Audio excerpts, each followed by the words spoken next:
Good afternoon, everybody. Thank you very much for joining us today and for attending the webinar. And we're really excited to get started here. Just a couple of housekeeping items before we get started. If you have any questions along the way, please feel free to submit those. You can use the Q&A feature here in Zoom. You can also use the chat. All of your questions will be answered at the end. We'll be tracking all those questions and making sure that we address those at the end of the webinar. So please do submit those as we go. And without further ado, I want to introduce you all to Jarrett Benavides, who is our VP of Sales here at Lumu. Jarrett, take it away. Thank you, Nikki. Good morning, West Coast, and good afternoon, rest of the country. I'm Jarrett Benavides. I'm the Vice President of Lumu for North America, based in the city of Chicago. I've been working in the field of cybersecurity for 26 years now. It's pretty much all I've ever done in my professional career, but the first third of my career working in security operations centers, building security operations centers, so processes and procedures used to protect organizations. And we're going to talk a little bit about that today, how we do that at Lumu and how we do that for our customers specifically. I wanted to first introduce a couple members of our team. I'm going to start with the West Coast team. So Matt Roberts, our regional sales manager. Matt, you want to say a quick hello? Yeah, thanks so much, Jarrett. I wanted to introduce myself quickly to everyone in Washington who doesn't know me already. It's been a pleasure working with the state to protect the local districts. Looking forward to meeting with more of you after the webinar to explore how we would interact with your environment. Thanks, Jarrett. Thanks, Matt. There's a couple other members of our team here today. We have Jeff Wheat. Jeff is our CTO. I'm going to let Jeff introduce himself a little later because he's going to be doing a product demo for you. And then we also have Andy Jones. Andy's one of our partners / customers in the state of Washington. And Andy and I are going to be having a conversation about his Lumu experience in a little bit.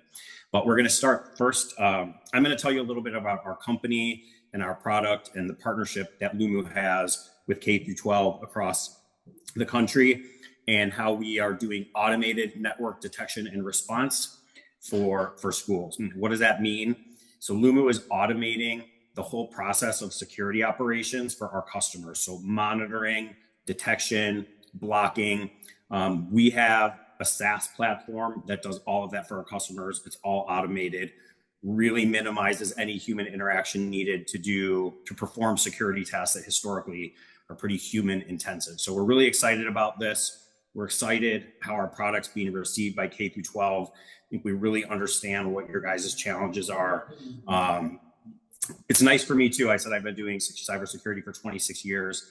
My background is mostly in enterprise, so working with really large organizations that maybe have less financial struggles than K-12 organizations. So these last 2 years that I've been working in the K-12 space, this is my first real exposure to the challenges that schools have.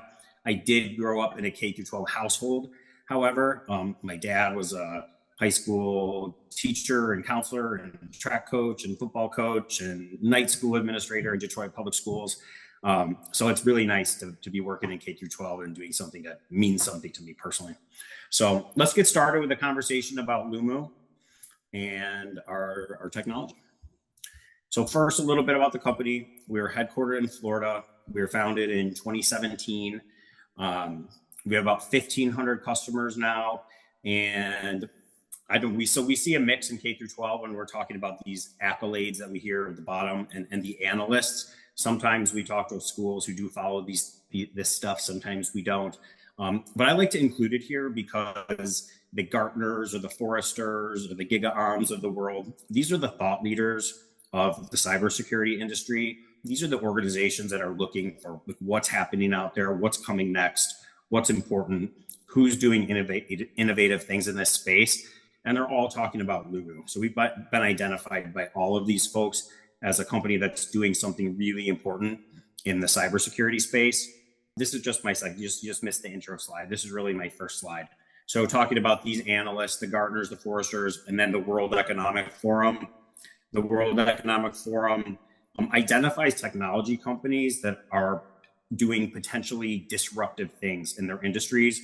We're really proud of this because that is our goal. Our goal is to disrupt the cybersecurity industry, and that we see a real need for change in our industry. There's constantly more and more attacks and threats out there.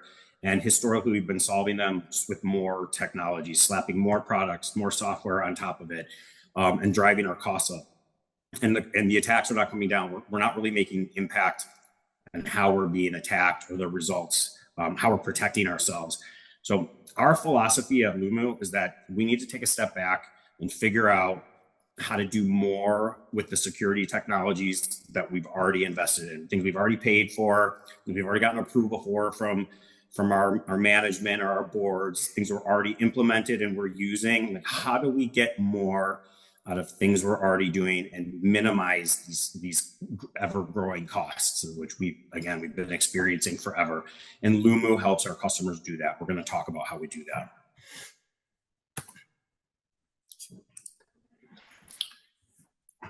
So I mentioned Lumu has a strong partnership with the K-12 space. We're really proud of what you see in this visual here. When I started at Lumu in January of last year, we had K-12 customers in just 2 states.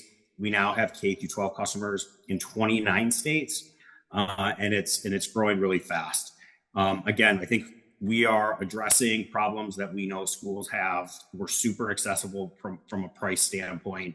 We're automating a lot of things that historically schools have really struggled with. So there's a reason behind this explosive growth that we have. So what you see here, in any shade of orange, is a state where Lumu has a customer, and where you see these darker shades of orange and these other 4 states in particular, this is where Lumu is actually talking at the state level about how to roll Lumu out to all the entire K-12 system in those states. It really started in Michigan. We are vetted by an organization called MySecure, which is a state level cybersecurity advisory to K-12. So it's part of the K-12 system. They found out about our product from one of our customers in Michigan. They vetted it. They put us on their website and said that Lumu fills a very substantial void in cybersecurity postures of K-12. So now they've helped us to evangelize our product. They've hosted statewide demos. They've negotiated special pricing for every school district in the state of Michigan. So we're really proud of that. And that led to some other exciting things. The state of Ohio, the management council is the sort of the top of the IT food chain in the K-12 system in the state of Ohio. They are now offering our product at a specially negotiated rate to every single school district in the state of Ohio. They can buy it through their online store. We recently won an RFP in Texas, Region 10. So this is Dallas. This is the largest K-12 region in the state of Texas. Our product was selected as a network detection and response solution for that region. So again, sort of a pre-negotiated, pre-approved solution for the K-12 system. They can all opt in to Lumu. And then what we're going to talk to you about today is our other 4th exciting state of statewide activity. That's the state of Washington, and that's through ESD 101. And Andy and I will be having a conversation about that. But again, we're really excited about what we've seen here in this space.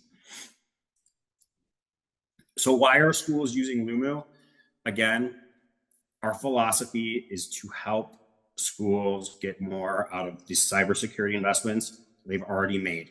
So we integrate with your existing security stack. So your existing firewall, your existing endpoint detection and response tool, if you have one, EDR. We see most schools do have those, but not all schools have them yet. But we see pretty much everybody has a firewall at this time.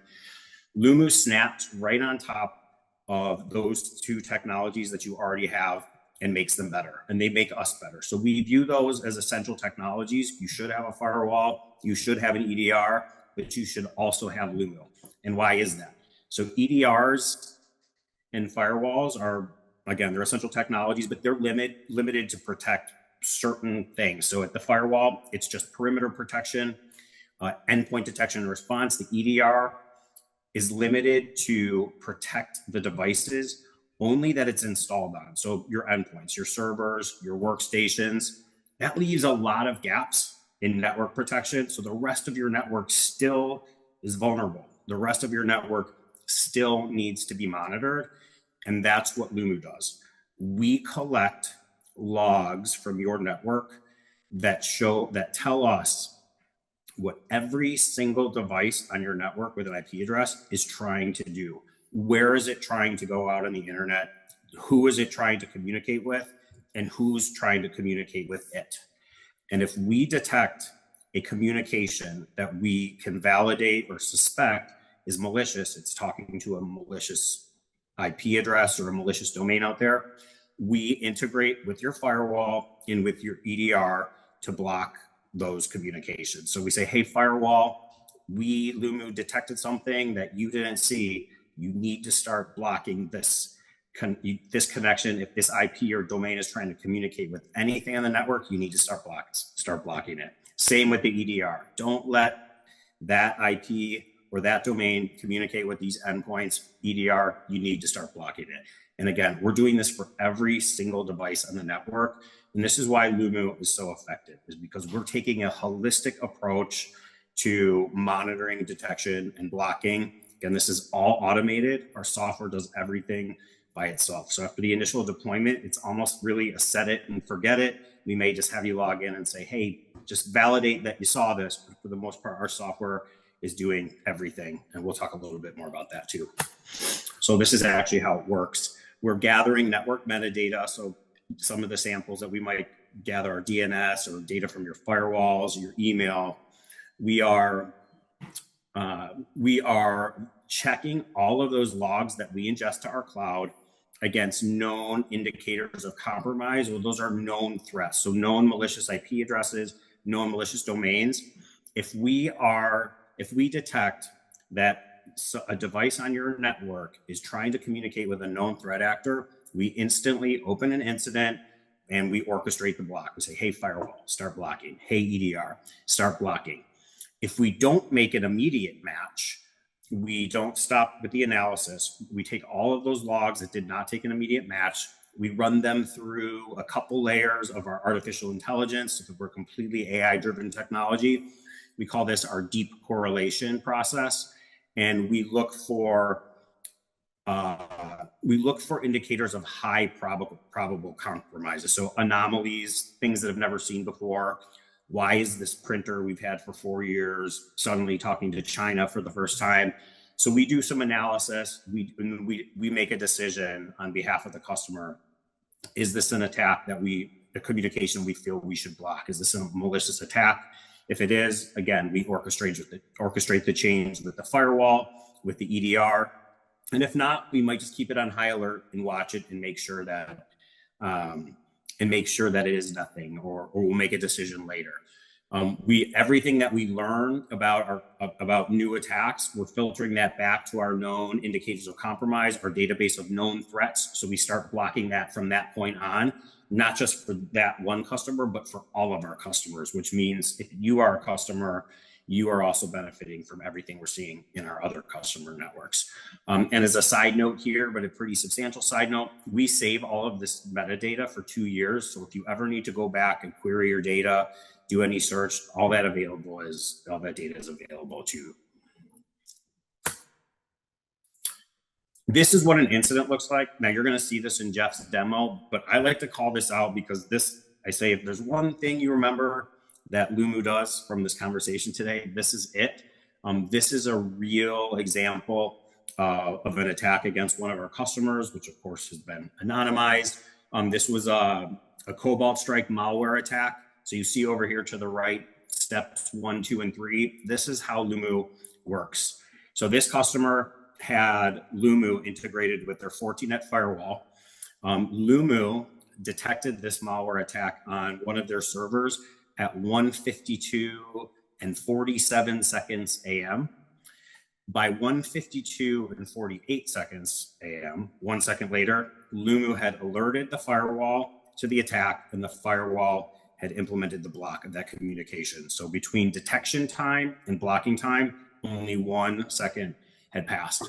Now this third one is sort of a variable customer by customer. We alert our customers right away when there is an incident, when we open an incident, and there are multiple ways to alert customers. We can integrate with your trouble ticketing system, through email and other ways. Sometimes our customers log in right away to check it, and sometimes they don't. This customer did not log in for 2.5 days despite the alerts, but they were protected anyway. But there's 2.5 full days had passed where this individual customer would have been able to address the attack. So this is the value of Lumu, is we are always watching, we're always monitoring, we're always blocking on behalf of our customers, even if our customers are unable to, to be active in the moment.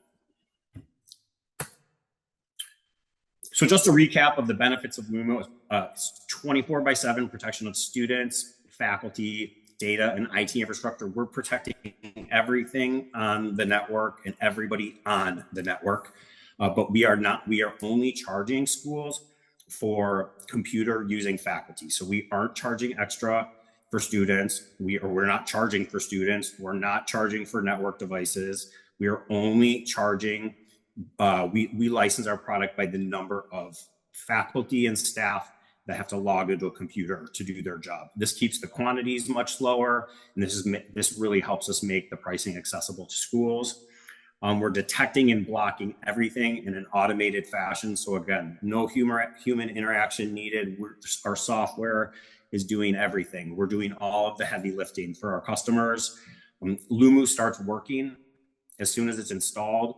It takes typically an hour or less to install Lumu. It's a SaaS platform. There's no hardware. It's just a really easy rollout, and the product is working and blocking right away. Again, it integrates out of the box with the security technologies you've invested in. We integrate out of the box with almost every market leading firewall and EDR out there, and email security tools as well. And then one thing that's important, we don't rely on agents for our deployment. We'd be happy to talk to you more about deployment and how that works. It's typically just a single virtual appliance, maybe another agent or two on a DNS server. But you don't have to install Lumu on every device to collect your data. It's just like a single collection point, gives us what we need to see what every single device is trying to do in your network. It makes it very powerful. It's such an easy rollout, and we see everything just with a single collector.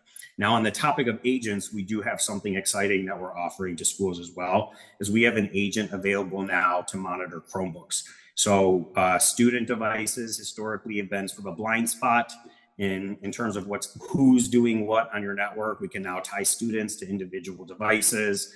So this has been really receiving good feedback from our customers about that as well. And just last, if you don't know us yet, you're here today. Thank you for joining us. I'd also encourage you to go to our website. We have multiple video testimonials out there from our K-12 customers who are using Lumu. All right, thank you. So we're going to have some time at the end for Q&A, and I'm now going to introduce you to Andy Jones, the Technical Services Director for ESD 101. If you don't know him already, hi, Andy. Hello, how's everyone doing? I think hopefully everybody's great over here. Thank you. So Andy, why don't we start? Do you want to give an introduction of yourself, and maybe talk a little bit about ESD 101? Oh, sure. Yeah, my name's Andy Jones.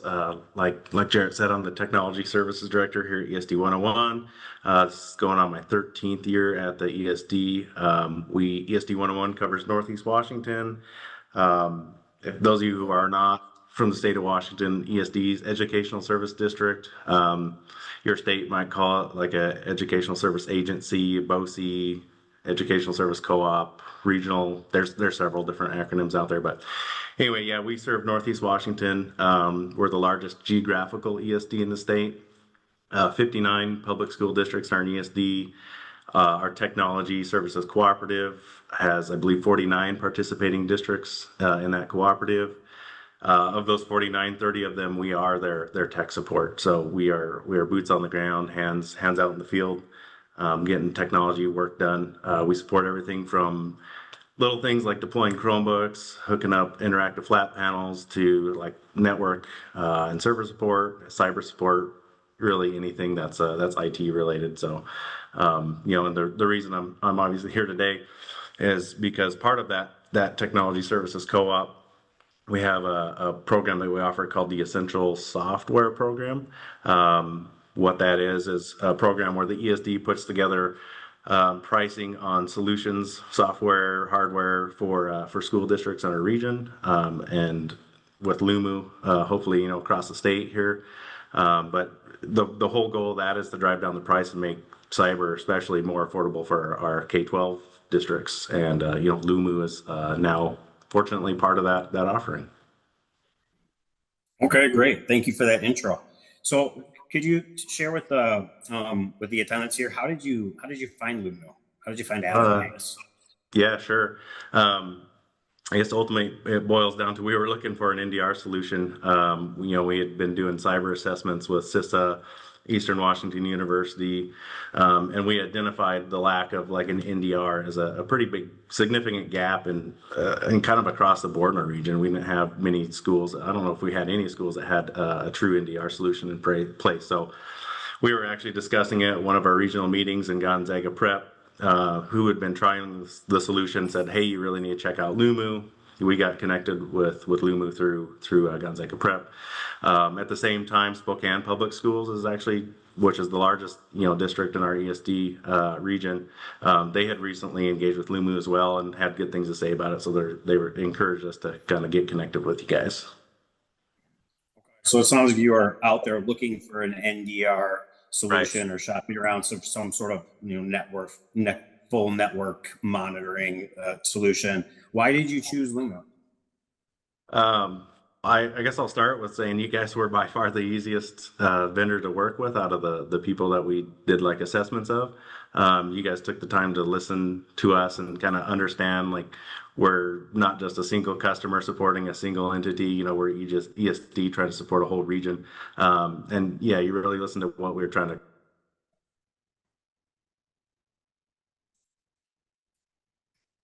So you guys helped us put together a solution that was a win-win for our region. So we wanted a solution that would fit everyone in our region, whether that school had 40 students or 40,000 students. And ultimately it came down to Lumu being the most K-12 friendly solution we evaluated. We ended up with the best price out of anyone we got pricing from, and just the fact that Lumu automates cybersecurity was huge for us. We have districts that have the PE teacher as their tech person, right? So they don't have someone with the knowledge or the time really to manage or monitor an NDR. So yeah, the fact that it just does its thing automatically, it's constantly monitoring and blocking things 24/7, including nights, weekends, holidays. So that's ultimately what it came down to. So you have an example of a PE teacher who does IT. We have a customer in Michigan who has he's an IT director by day and a carrot farmer at nights and on the weekends, and he loves the tool. It allows him to focus on his carrot farm, and it's really interesting to hear how it sort of helped him keep on top of that family business. So how are you offering Lumu? Like, what are you doing in the state of Washington? Like, how are you offering it to your districts and potentially other districts? Sure. Yeah. I would say we just do Lumu as a service is what I would call it. In most cases, we're either the IT support team and we manage and monitor that, or it's a larger district. And so realistically, we're just helping them get it deployed, which obviously doesn't take very long, and then kind of hands off with those bigger districts, and the smaller districts we're the ones checking and verifying things. But most of the time, realistically, we just hang out in the background and offer support. If it's a larger school and we notice a bunch of alerts, we'll reach out to them. So. Okay. And so you're managing Lumu for yourselves. You've also managing for some districts. Like, Can you talk a little bit about what's that workload like? How much time does that take up? Yeah, I know you talked about in your presentation how quick it is to deploy. So I would say the workload's pretty minuscule, not much of a load at all. I know that there was when Jeff came out and did the initial demo for our group, there were some districts that were pretty concerned that like, I don't have the time for something like this. So Jeff was like, no, it's all automated. So we actually did some test deployments, and it became pretty clear pretty fast that Lumu is not a solution you need to allocate, a bunch of time and resources to, because it just, like you said, you kind of set it and forget it, and occasionally check in on it and verify some things, but it's pretty hands off. Okay, great. And I think I had mentioned during my presentation, the way in the state of Michigan, the way we got started is one of our first big customers there. It was an ISD, 25 districts. They actually brought the product to others in the state. So this is something we think we should look at. We're kind of doing something similar right now in Washington, right? You are our first big adopter of Lumu. And we've talked about doing other things in the state, and I know that you are already actively doing that. Could you talk a little bit about what you're doing outside of your own ESD in Washington with Lumu? Sure, yeah. The intent with this, and I'm in a lot of statewide groups. The intent with this is, we might be starting at the ESD, but eventually we would like to get to a statewide level where this can be offered to everyone across the state. So get the whole state on it, regardless of your district size, or if you're rural or urban. Like, we want everyone to have access to this group pricing so that it makes it more affordable for them. If you're a district outside of our region, you're welcome to reach out to me and we can try to get you on board, with this deployment. We've had some schools in our region reach out to, their favorite vendor or whatever, to get pricing for Lumu. And, I think that they have found that the pricing through the ESD one's a lot more favorable. And so, yeah, anyone who's in Washington State and wants to participate, let's get you on board. I'll mention that to the group out there. Andy was very conscientious, making sure that he was negotiating pricing on behalf of the entire state, so that it's accessible to small districts as well as large districts. So that was something he considered. So he's done everyone a favor here. If it's something you're interested, you guys have pretty darn good pricing options out there compared to a lot of folks, even to what Lumu could do for you on their own. All right, and just before we move on to the demo, is there anything else you would like to add? I guess I can just give a shout out to you and your team. I think we have 10 different offerings in our central software program. And I just shout out to you guys. You guys have been the best experience by far, as far as the working with you guys to find a solution that works for us, as well as even the onboarding process and getting everyone up to speed. So it's been great. Thank you guys. I really appreciate that. Thank you very much. All right. Well, thank you, Andy. That was great. I think we're ready for a product demo now. So we're going to move on to Jeff Wheat, our Chief Technology Officer. All right. I'll tell you a little bit about my background while I bring up the share. Does that look okay? Does everyone see that all right? Yep. Looks good. Great. So real briefly on me, I'm our CTO. NSA, like Jared, my father was a teacher and a coach, so heart's in the mission. NSA got me straight out of the University of Kansas, before anyone knew who they were, including me. But since then, I've run Anheuser-Busch's Global SOC.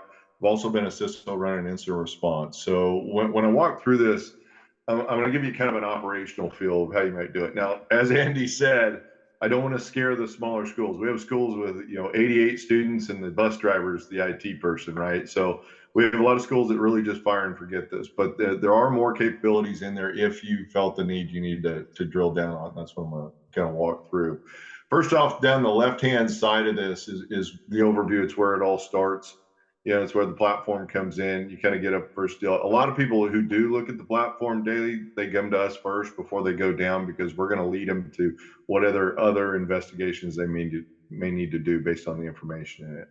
When we give you incidents, they come in like this, and in most cases it's 1-1, 1-2. You wouldn't have to do much about it anyway. Lumu's got it, whatever.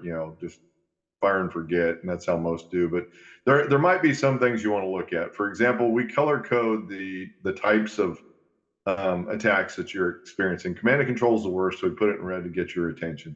So maybe we'll look that open. Another thing I want to mention here is we give you the ability to label your environment by IP address and CIDR block, by both functionality as well as business relevance. And that really kind of helps you give gravity, as where, like in this case, I can see I've got a high business relevance and it's going to command and control. This might be something I might want to look at, but like I say, I want to keep iterating. For the schools, most of them just deal with the automation and let it go with it. So in this case, it's command and control. So we're going to show you which items were hit. Now, if this happened to be a lot of items, you can upload that into a CSV and load that into your RMM tool and take a group action, like rebuild, whatever else. And as Jared mentioned, we have agents for both Microsoft Mac, Linux, as well as your Chromebooks. So this works all across that. So from an asset management point, we're not just giving you an IP address of what got hit.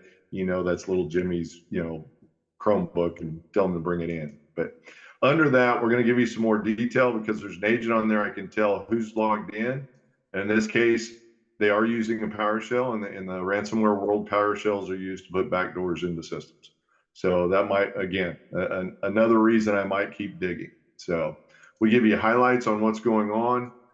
We blocked this in a matter of seconds, 21 seconds. We're going to show you what parts of your environment we blocked it with. We're going to show you the business relevance of the things that were touched.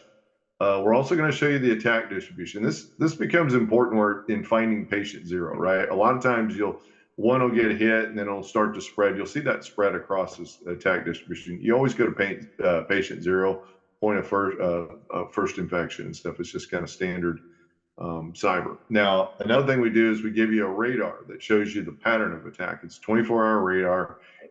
In this case, you can see this communication was at 10 o'clock at night, right? It probably doesn't make sense. Everyone's probably at home. So that would be something you might pay attention to. The shape of it matters too. This is very symmetrical.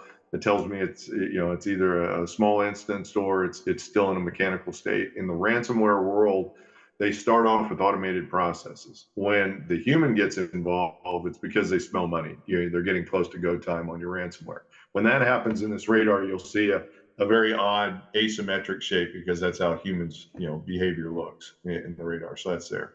Now, Jared mentioned that we scan your email too. We're not blocking your email. What we're doing is we're looking in your email for those same threat locations buried in the emails.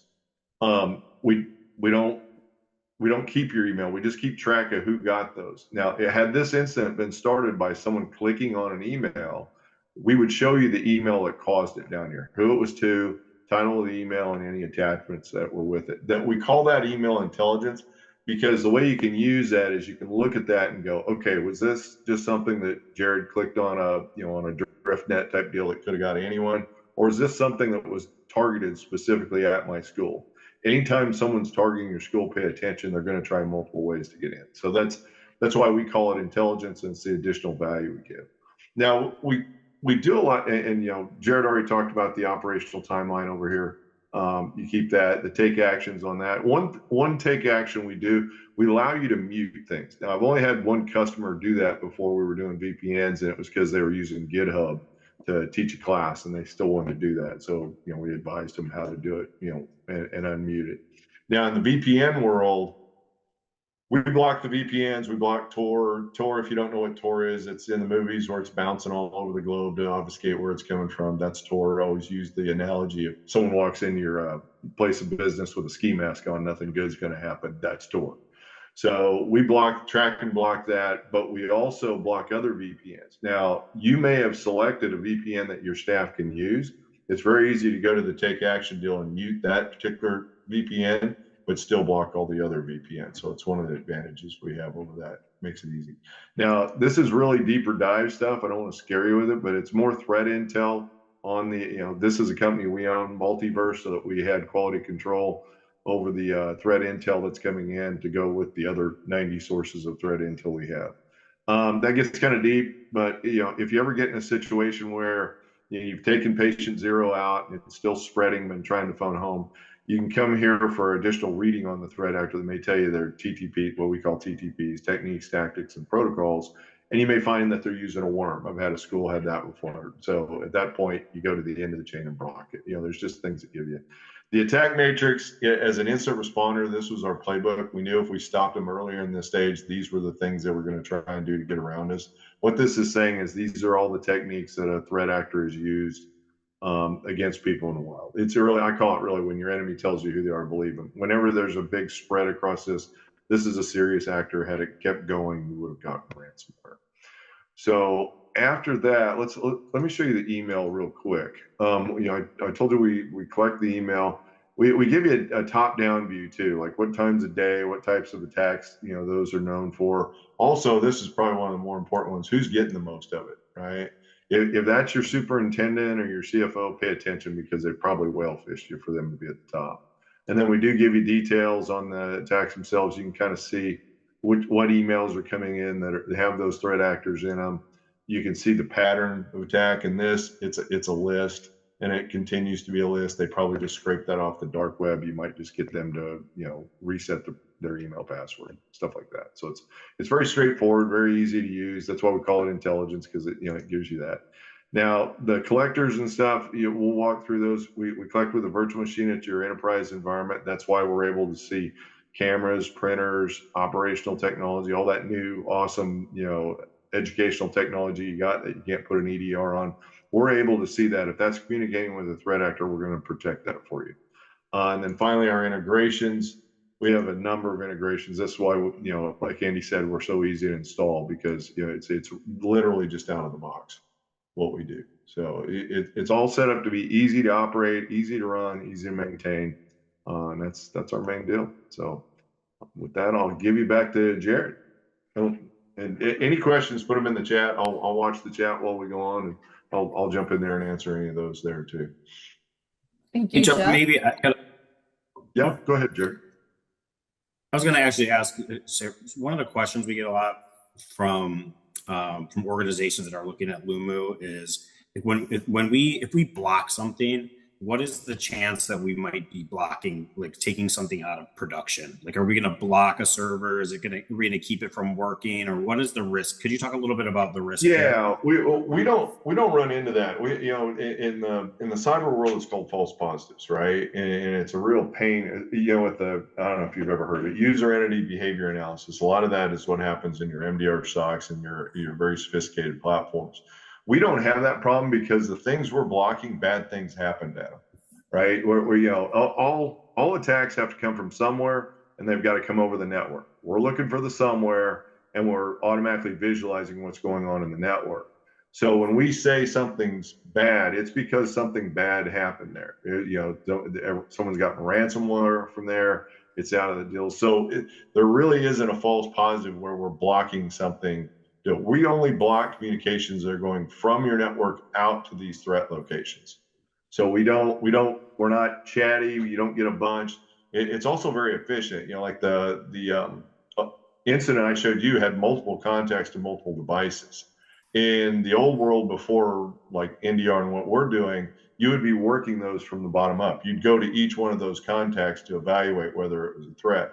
The one I showed you was the one that went to PowerShell.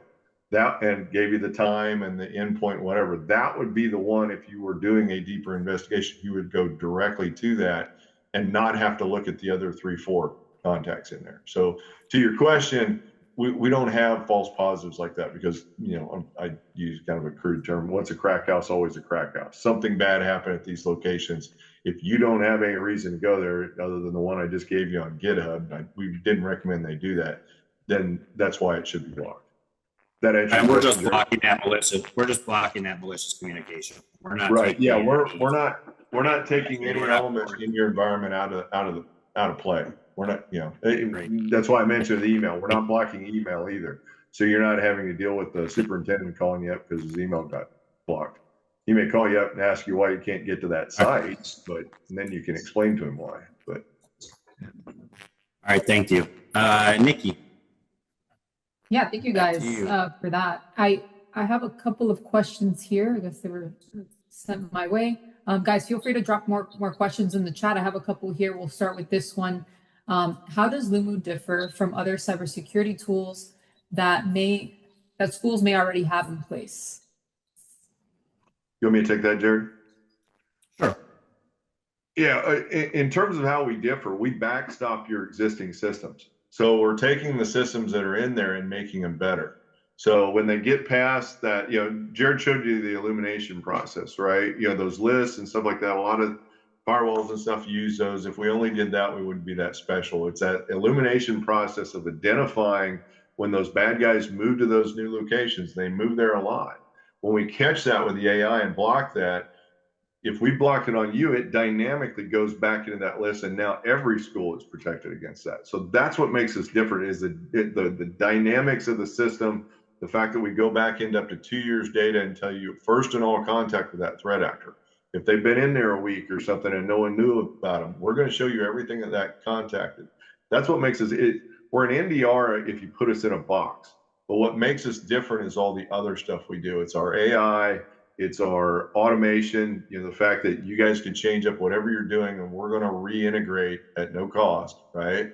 We're constantly evolving with your security stack.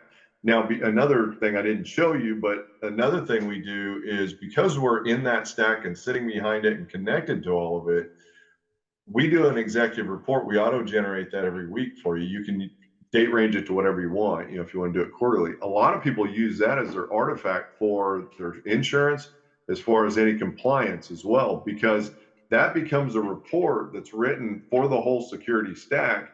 And it's written at a level that your leadership that doesn't deal in 3-letter acronyms, will understand. And it shows, I showed you the labeling in terms of high, medium, low. For the schools, we tell the schools to use high for servers and infrastructure, medium for staff and teachers and staff, and then low for students and guest network.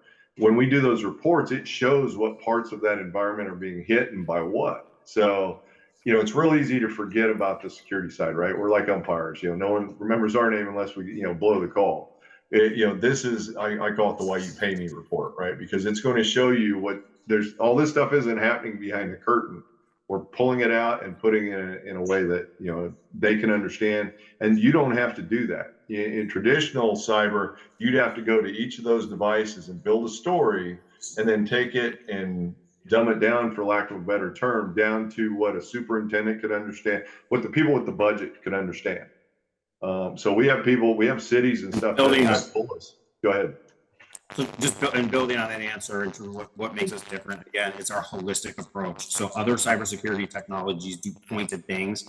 Like, again, the EDR is monitoring endpoints, so the servers that it's installed on, the workstations that it's installed on. Lumu is looking at absolutely everything. That's our biggest differentiator is anything with an IP address, an electronic whiteboard, a camera, a phone, whatever it is, we are watching it to make sure that it is not being attacked. So we have a question about how we protect when you're not behind the firewall.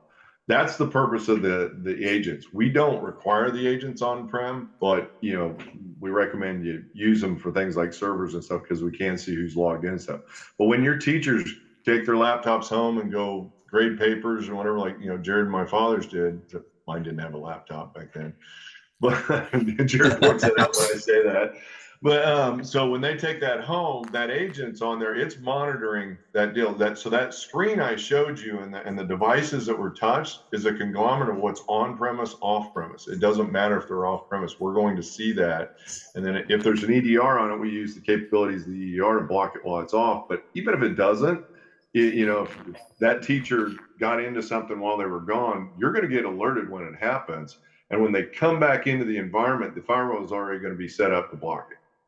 Right. So even if you don't have EDRs on that endpoint, we're going to know about it. We're going to protect you when they come in. You'll know when they come in. If they come in, they keep trying to ping it. It's going to be all right. Bring your laptop to me. So, and is it managed or unmanaged? This is totally automated. We gave you that viewpoint as visibility in the network, but that automation is completely that block is completely automated. All right, I have another question here.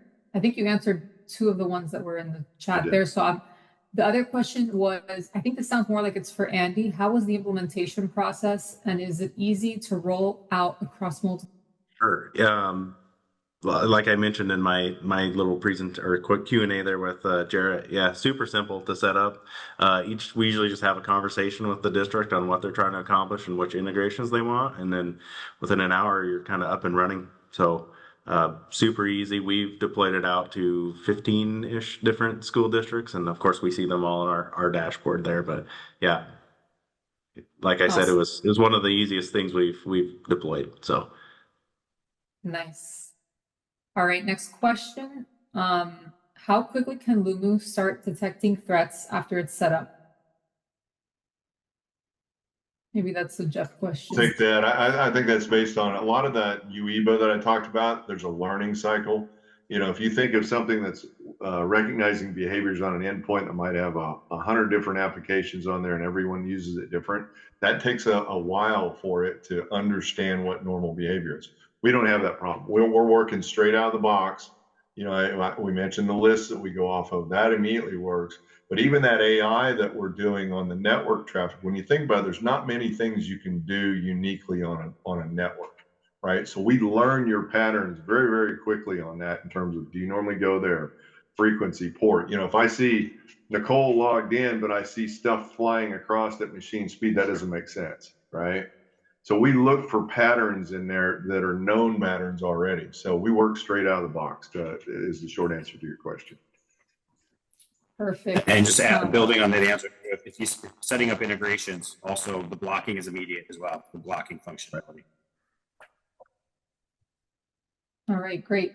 Next question here from Craig. Can you detect anomalous logins to Google and Office 365? If so, what actions can be taken upon detection? Give me some context. When you say anomalous detection, are we looking to see if someone's cracking a password or doing a brute force or something? The answer is we're not working at the application layer. However, the behavior that goes along with that, if someone's doing that, they're usually doing it from a threat location, and it would trigger, that constant, what I just talked about, the speed, what's the frequency? We would see that frequency in what's called a brute force attack on your password. We would see that it wouldn't make sense. That would trigger us to do a deeper correlation, which that's when we would find, this is this bad guy, and they're doing it from here. It's like a thumbprint for them, right? We have their thumbprint. They can, move it around, but we still find them. All right, great. Another question here. The answer here. to the integrations question is yes. Oh yes, the integrations are included in the price. All right, another one here in the Q&A. I'm gonna actually build on that too, Nikki. That's another thing about Lumu. There's no surprises in our pricing and licensing. You never get hit with a bill for an additional functionality for agents, the Chromebook agents, etc. Everything in the product is right. So the email, all of that we showed you, that comes available out of the box, right? All right, another one from the Q&A. Which EDRs do you integrate with for automating a malicious host block off campus? You name it. We have over 180 integrations. If you've heard of it, we're integrated with it. If it's something new, we want you to bring that to us because we roll out those integrations very quickly. We've done specific ones for the state of Washington with some of your web filtering platforms and stuff like that. You can ask Andy, probably give you a better description, take it from him, but we react very quickly to that when you are doing something, because we look at it as you're like the stalking horse. If you're starting to use something new, everyone else is going to start using it. So that's how we stay out ahead with those integrations. Usually, and when you ask for them, we usually already have them. Okay, perfect. Another question I got here is Lumu scalable if a district wants to start small and then expand? Yeah, I mean, it's the way it's deployed. When we collect your DNS data and your syslogs, we've already got the information we need. Now, if it was from an endpoint standpoint, where if you want to roll out, you can just continue to roll it out. Our customer success managers or Andy's team can roll those out for any time. A lot of people kind of gravitate into I mentioned the labeling. They start slow and move up once they see, the holy grail is to have everything labeled. So if I get unlabeled activity, that catches my attention. But no, this is an easy evolution. We're going to see everything with that virtual machine that we're collecting everything. And if you're too small for virtual machines, we have log forwarders. Like I said, we scale from 88 students up to really big schools like Andy mentioned. Hopefully that answered the question. The answer is yes. All right, another question here from April. Did I hear you say that you also integrate with regular web filters like Securely or GoGuardian? Yeah, we started, Securely was one. Also, what is the Lightspeed, I think, is another one that we worked with them. If they have an API, we'll work with them. That's how we work. It's really kind of sexy. We don't break. We're not going into your firewall and changing things. So we're not fat finger. We can't screw up your access control list. Your firewalls treat us like a local threat intelligence source. When we hand it to them, they do what they do. Like Palos have a policy called Lumu.